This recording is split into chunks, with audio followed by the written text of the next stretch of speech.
We're going to bring in Charles right now. Charles, how are you? I am doing well. All right, so let's start with what was the last sentence in that Dan Brown piece. Did you ever get the Marco Scutaro autograph? I did get Marco Scutaro. I got all. I think there are 5 or 6 of them. Jeffrey Leonard, Will Clark, Benito Santiago, Cody Ross, Marco Scutaro, and Madison Bumgarner. Wow. What an eclectic mix of San Francisco Giants NLCS MVPs. You have no idea. You have no idea. I had a homeless guy, a really nice guy, help me get Cody Ross.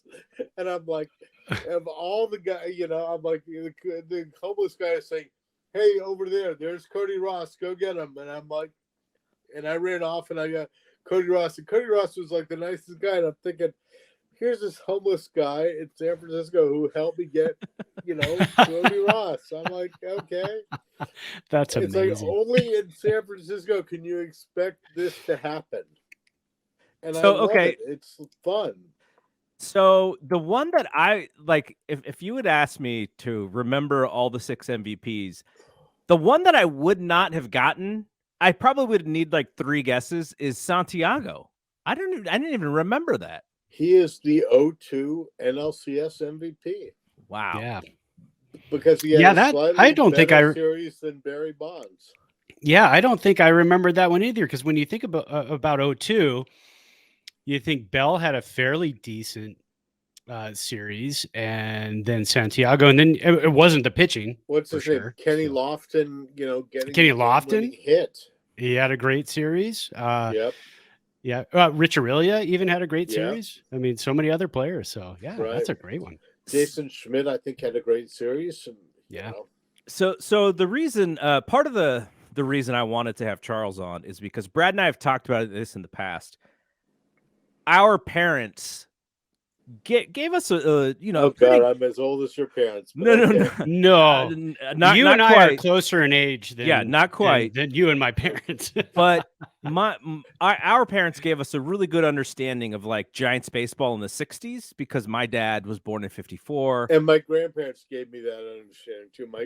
My parents were not baseball fans. I happened upon it by accident, by happy accident, but by accident. My dad my parents got divorced when I was young, and my dad ended up dating a woman who had 2 sons who were baseball fans who inoculated me with being a Giants fan. There you go. That works. Yeah. But the reason I said that is because my blind spot is the post Willie Mays era of the Giants. And what I didn't realize, because I was doing a little bit of research, it was not a good era, but okay. But so Mays gets traded in 72. The 73 team wins 89 games with Gary Matthews and Gary Maddox and Bobby Bonds in the outfield. Yeah, they had some really good teams and some really good players, and a lot of those players unfortunately got traded off. And I attribute that to Candlestick Park and Horace Stodham wanting to stay in the game, but it was not generally a good era. Candlestick, I loved it. I grew up there. It was, I would go out there with my friends. We'd take the Ballpark Express, but it was generally not a good era with a lot of players being traded off for marginal players. But I had fun, and it was what made me a Giants fan. And going to Candlestick was, as I said, inoculated. It was always the hope that my team will win the World Series. It wasn't what happened, right? But it was what I wanted and what I wanted it to be. And you always go with hope because that's what there is. So post 73, then they hit a bit of a bump. They're not even 500 until until 78, which is the season in which you decided to collect all the autographs on. They were 89, 73, still third out of 6 in the They were division race. hot until like mid-August, and then they faded. And I, somehow it was Vida Blue and Bob Nepper and Ed Halicki, and it was and Bill Modbach playing second base, and Darrell Evans at third, and McCovey and Mike Ivy, and and it was fun and exciting, and it drew me in, and as I will tell other people, it never let go, and I loved it. And it was like, and as I said, my folks got divorced when I was younger. So my dad's girlfriend, she would drop me and my best friends off at the bus stop, and we would catch the Ballpark Express and go out to the ballpark. And, we'd go sit in the bleachers, or we'd go sit in the upper deck. And it was fun.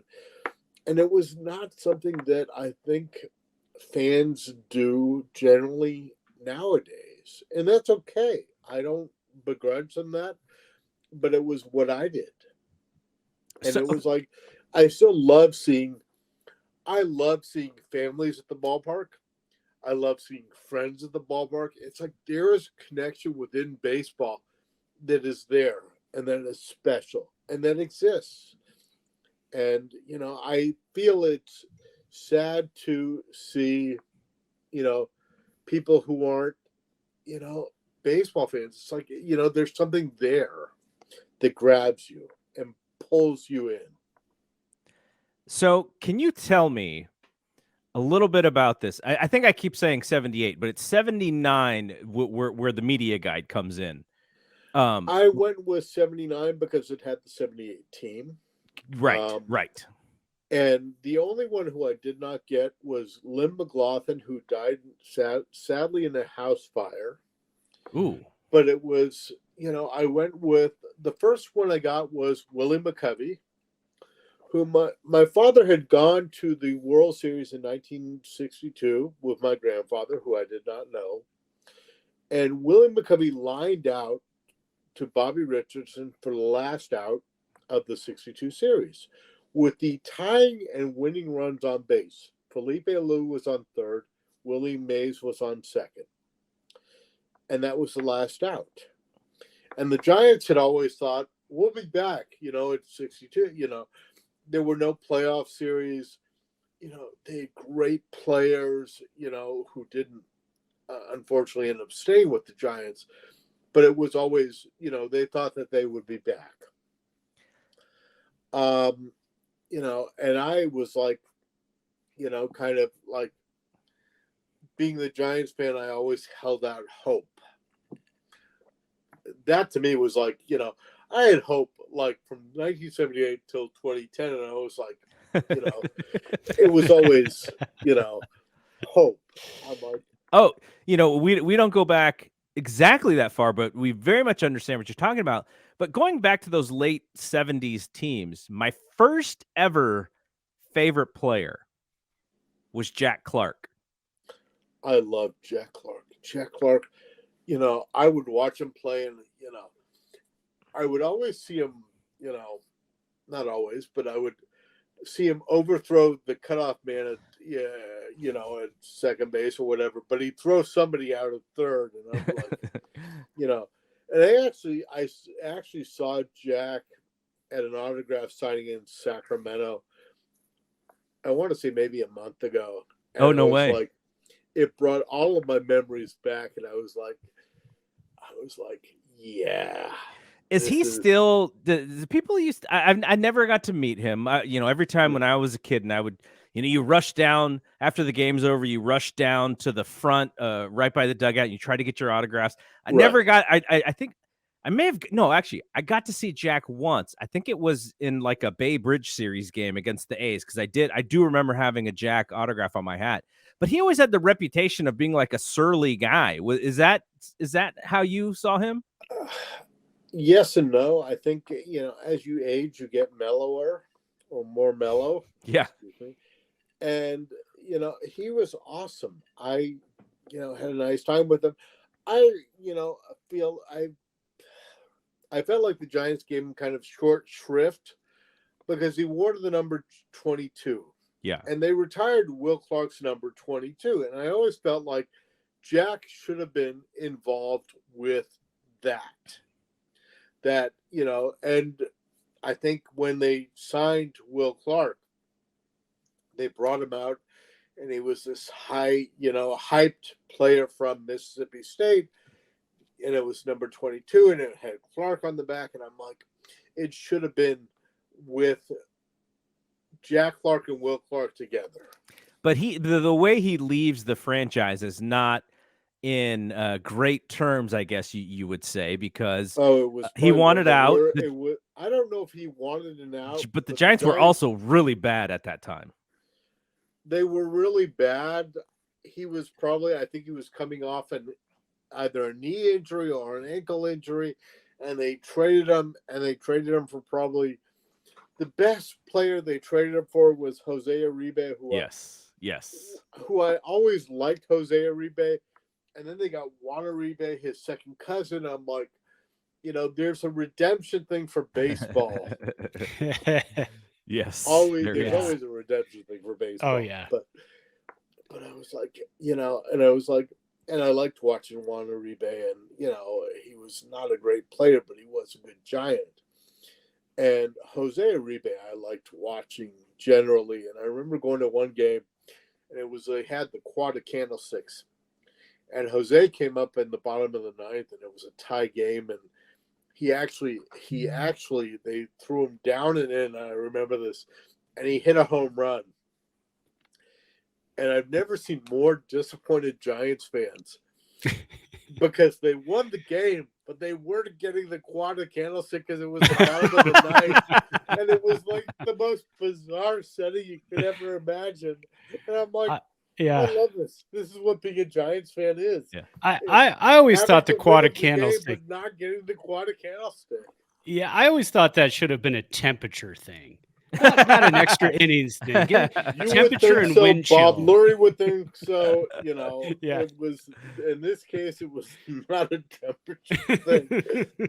Charles, did you go to the 84 All-Star game when it was at Candlestick? I went to the 84 All-Star game. I found somebody selling tickets in the one-eds, which you have to, if you're of my age ilk, you have to remember what the one-eds were. They were like Craigslist. Sure. And I found somebody, and he had a ticket. I went to his place in North Beach, paid him $100, got the ticket, met him at the game. He actually paid for my concessions, which was nice of him. And, went there, I was meeting up with some friends afterwards. It's always weird to have the pre-internet and the post-internet. And I met like friends of mine after the game, and we're hanging out near home plate, in the area behind home plate. And I actually had an 84 All-Star game program, and I got it signed by Orlando Cepeda, who I did not know who Orlando Cepeda was, but I was like, cool, I'll get his autograph. I don't know what happened to the program, but it was still cool to, now I reflect back on it. It's very cool to have met Orlando Cepeda. I had the program. I remember the ticket. McCovey's kind of the centerpiece of the whole marketing of that game. It was very windy. It was very cold. And there were a lot of strikeouts. The game wasn't exciting unless you wanted to see Doc Gooden and Fernando strike everybody on the AL out. Right. But the thing that I do remember is they gave you a souvenir quad de candlestick because I still have mine. But yes. Mine is in a scrapbook somewhere. The button in of itself, I sort of put it in some. I'm sure that stuff is all gone by now, but I remember that because my dad got us tickets. He bought the only year we've ever had season tickets, and talk about picking a bad year was 85, because that's maybe the worst Giants team of all time. But 100 losses. Yeah, I was in college. I remember I was in LA in college, which if you can't imagine a worse place to be for your team to lose 100 games. It's LA. Yeah. But I loved going to school there. And I was like, I managed to talk one of my professors into driving myself and a bunch of people out to a Giant Dodger game. And the Giants had lost 1-0 on a home run by Candy Maldonado, who had not come to the Giants yet. He would come the next season, yeah. Yes. But it was a lot of fun. And then I ended up like seeing another friend of mine who I had known, and it was like, so we hung out in the upper deck. And it was surreal. And it was like, it's like, as I said, you can't imagine a worse year to be a Giants fan than the year you spend in LA. So the article goes through that one story of your autograph seeking of your collection. Yes. What other, I mean, do you are you mostly an autograph collector, or do you also collect memorabilia? Like what are some of the other things that you do? I think I'm both.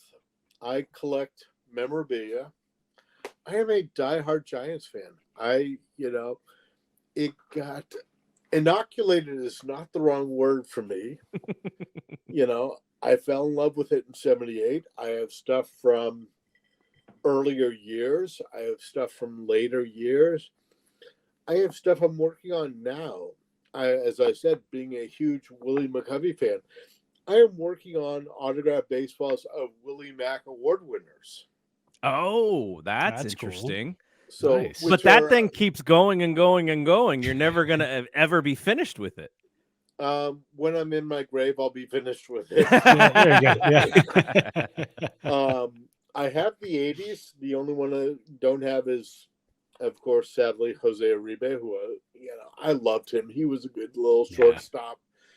Had a great arm, had good range.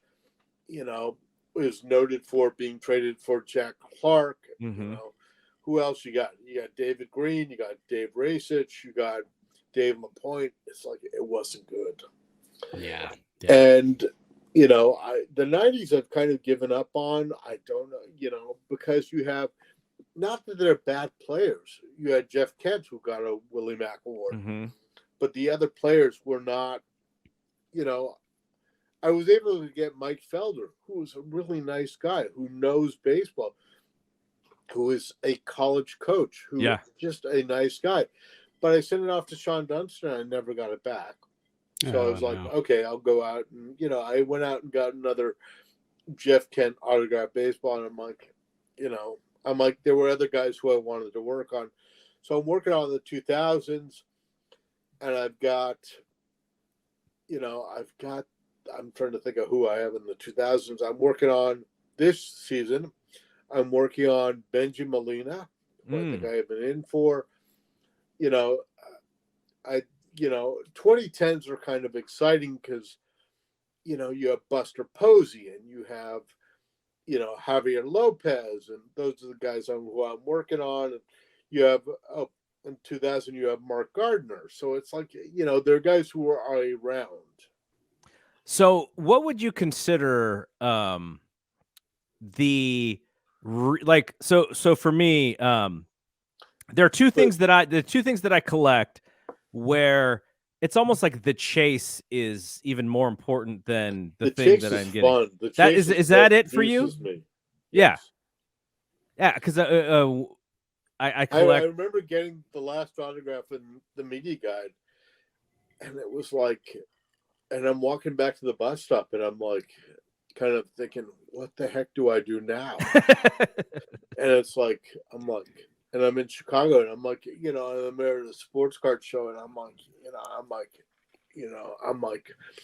kind of befuddled and thrilled, and it was like all these mix of emotions. Yeah, for sure. And I I'm like, okay, there's got to be something else out there, and I'm like, as a Giants fan, and as a baseball fan, And you're kind of in charge of creating your own project, so you could think of. And this is why I went for the Willie Mack Award, and the fact that I loved him as a player, and and he was, whenever I met him, he was really nice and very quiet and just a nice guy. Now, would you consider that media guide your sort of your prized possession, or are there other things that you've collected that you actually have I would more? consider the media guide is, if you've ever watched Indiana Jones Temple of Doom or something like that, it's like that is kind of it. There were other things that I got. I went to. They used to have photo day. I don't know if you remember that. Yeah. And so I went to photo day and I got like photographs of all these players, or some of the players, and so I would like, now it was like then kind of getting, now getting the photographs and getting them blown up and getting them signed. I mean, I met Bill Madlock, I met John Montefusco, I met, McCovey, Haiti Cruz, it's like, that kind of was like, it was a lot of fun. And the chase? Have you doubled back on and had to get like Madlock? Have you met him more than once, or is just the one time that you got his autograph? I met him more than once. I met McCovey more than once. I don't think I met Montefusco more than once. I might have. Do they remember your story of like, do you remind them of the story, how you met them the time before? I don't think they do. Daryl Evans, maybe, because I went to, God, where did I had a high school friend, my friend Nick, I would get to go on journeys and adventures with me. And Nick, I loved, and I still love him, and he's awesome. And Nick does not get enough credit for these journeys, but he should. And I remember going to, I went to Half Moon Bay twice with Nick, maybe once, to get Bob Nepper. Oh, there you go. Signing there. And I talked Nick into going to Fresno to get, no, it wasn't Fresno, it was Chico. Chico, yeah. To get Daryl Evans, who was managing for the Long Beach Armada, which was a semi-pro team playing the Chico. The Chico Heat. Was that the Chico Heat. Yeah, I used to go up there and watch those Chico Heat games because I was a Chico guy, so I'd go up there all the time. And so we used to go up and watch the Heat that games. Would go alongside. Yes, and it was hot. The summer was about 113. Very warm, I remember that. And it was very warm in Fresno because I went to Fresno with my friend Nick to get Greg Minton, who was the pitching coach for the Vancouver Canadians. That's cool. Yeah, and then in Dan's story, you called him Mr. Minton, and he said, "Call me Moon Man." Yes, he did. That's how we knew it. My first game was 1980. But I always wanted to be respectful. Sure. I always wanted to be polite, and I always said please and thank you. And the other fans who were not polite and who would say, "Give me an autograph," or they always annoyed me, and they still annoy me now. And I'm like, I just wanted to be polite and kind and considerate, and that's who I am. That's how kind of my mom raised me, and Warriors head coach Steve Kerr told a story, or he says a lot of times the only people who he would normally say no to is the mom or the dad who says, "Oh, my little infant really wants to meet you. Can you sign?" And the infant is like crying, and he's like, "Okay, yeah, sure. The infant wants this." And it's just like, just be honest and be. If I ever met Steve Kerr, I would be polite. I feel like I'm naturally polite because that's how you should be to people. Right. Have you ever heard of any really nasty ones? I heard of a nasty autograph story in the mid '80s. Where Joe Montana, I think this was at they used to practice in Napa, I think. And so they got done with one of the training camp practices, and somebody came up to him and asked for an autograph, and he couldn't do it he was like the 25th person in line, and Joe just got through 24 of them. Tired, and So he gets in his car, and I guess there was like a little kid who wouldn't move from behind the car. So Joe didn't want to hit the kid, but it was like, that was the dad's way of saying, you need to come and sign this autograph. I Wow. have heard those stories. I hate those stories. I'm like, you also have these people who want 10, 25, 50 autographs on baseball, on cards or whatever. I'm not that person. Yeah. I will say please. I will say thank you always, because that's how my parents raised me. I will have at most 1 to 2 autographs, because I don't need 25 autographs of the same guy to put on eBay to sell. Right. Right. I'm just like those people are the people who, pardon the phrase, screw it up For everybody. something worse for everyone else. Hey, Brad, were you an autograph guy when you were a kid? I was. So my first game was 1980. I was 7. That was my my 7th birthday. My grandparents took me in 1980. But I didn't. So I have a couple of the same as you do. I have Rob Andrews and I have Daryl Evans, and the Daryl Evans one is great because my parents were at spring training a couple of years ago. So they got him. He actually signed the ball. Oh, that's awesome. And That's then cool. he said, "Here, take a picture of me holding the ball for your son also." So I got a picture of him holding the ball he signed too. So Class guy. He is Yeah. absolute 100% class.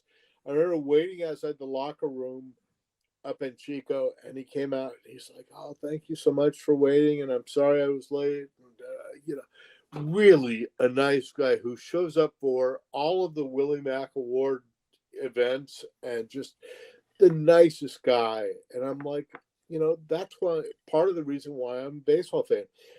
And he wears his '84 Tigers World Series ring, and Yeah, he was my first favorite player because his last name is Evans. My last name is Evans. So I always hoped that someday I would find out he was my long lost uncle, but Yeah. it never came to be. So I find it weird that, and I'm not entirely proud of this, but I used to show up at players' houses, and I did show up at Rob Andrews' house. And, and I would knock on his door and I'm like, "I'm sorry to bother you." And and he would be like, "Yeah, come in," and he signed my media guide and said, "My brother is with the Red Sox," and he, because his brother was Mike Andrews, who was connected with the Red Sox charity, and could you make a contribution towards his charity? I said, and I gave him $10, and he signed my media guide, and I'm like, "Thank you so much, and I'm sorry to bother you," and not every player is, that way, but it's not really nice when they are. And I always try to be, kind of not shy, because I feel like, but that's kind of my nature. And it's like, I apologize for showing up at their doorstep too. So, but I'm sure they understand, and the majority of them understood that this is a mission. yeah. And again, being remembered as a baseball when player. they looked at the media guide, they got that it was a mission. Right. Yeah. Well, and they saw teammates did it. So they thought, well, I don't want to be that one that doesn't do it. My teammates did it, so I'm going to jump in too. Yeah. Although I did have one who I had to contact the local police department to kind of facilitate that. They didn't give you your guide back there.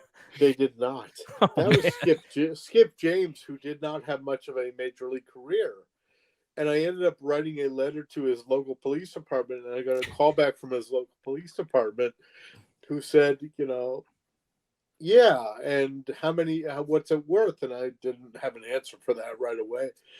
And they said, "Well, is it worth $1,000?" And I said, "Yeah, probably." I mean, it had, McCovey and, and they said, "Great. If he doesn't sign it, send it back. We'll charge him with a felony." And I'm thinking, Jesus, not what I expected. And I got it back within a week, and I expected it to say kind of "F you, Skip James," and it didn't. But I got it back, and I was like, "Cool." And then the media representative from the police department still got in touch with me and said, "Did you get it back?" And I said, "Yes." I sent her a thank you note. I did not send him a thank you note, but I'm like, it doesn't. He could have just, because I contacted him, spoke to his wife, who said, "Yeah, he'll sign it and send it back," and they didn't do it. So, So he sent it back signed. He actually signed it. he actually sent it back signed. Wow, that's amazing. I You had would think, one yeah. guy I had one guy who I had a different guy who I sent it to, who ended up holding on to it, and I got it back. The weird thing about the media guide, and I cannot wrap my brain around it, is I had one guy, I had Johnny LeMaster, who was a really nice guy, and I talked to him, and he was coaching college baseball, and he was the nicest guy, and I felt so badly for him because he got so much shit when he played for the Giants. I was about to say, I hope he's teaching coaching defense and not hitting. He is. But he was the nicest guy. And he said, yeah, let me check with my post office. And he sent it back. And I got it back the day that the new ballpark opened. Oh, wow. And then the other one I got back was, what's his name? I can't remember his name. He was Art Gardner. Oh, yeah. Who maybe had a cup of coffee, if that. And I got that back the day that I got back from the Giants' first World Series parade. Oh, wow. And I cannot explain. There's no explanation in the world that can, why did I get it back on those two specific days? I have no idea. So, first, thanks for doing this. I know we've been kind of planning it out for this holiday time frame when, there's not a whole lot of Giants news, except there's like a ton of Giants news right now for whatever reason. But and for some reason, a ton of Mets news too. Yeah, a ton of Mets. Yeah. But is there enough Mets news? In Brown's piece about you, was there something that he couldn't put in that you thought was a kind of a cool story that he wasn't able to put in for whatever reason? The one, aside from my friend Nick, it's like I could not have done this without my friends. I had a friend of mine, Jean Marie, who I absolutely loved. We were good friends in college. I went to a small college, and we ended up being really good friends. And one day she called me up, and, I was in the process of getting divorced, which is difficult. Yes. And she said to me, you don't sound okay. What's going on? And I said, I'm getting divorced. And she goes, well, you need to come down to LA. And I said, okay, let me get the time off from work. And, so I took the time off from work. I came down, and it was a week off from, whatever part of the phrase shit you're going through in your head. It was like we just spent time together. And, I drove back. And on my drive back, I stopped off in Bakersfield. And Dennis Littlejohn was the Giants' backup catcher, but he was in the media guide. So I stopped off at his apartment building, knocked on his door, and I'm like, I need Dennis Littlejohn, and he's like, yeah, big. He was a big hulking guy, and I'm not.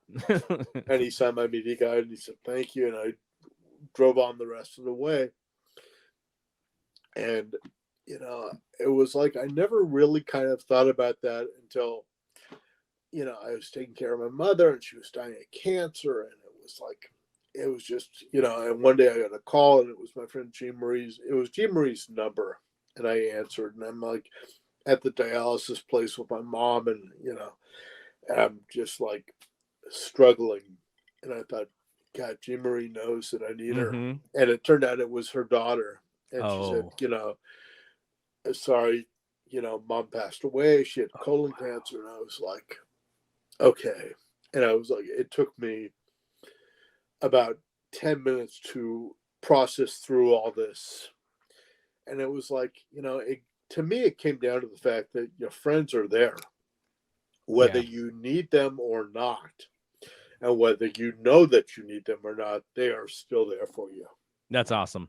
So, that was one story that didn't quite get into the article. But it makes that journey worth it when you can do it with others and they understand how much this means. Never got it, but they were like, it's Charles being Charles. And, well, and reading the article and listening to your stories today and how everything just kind of came together.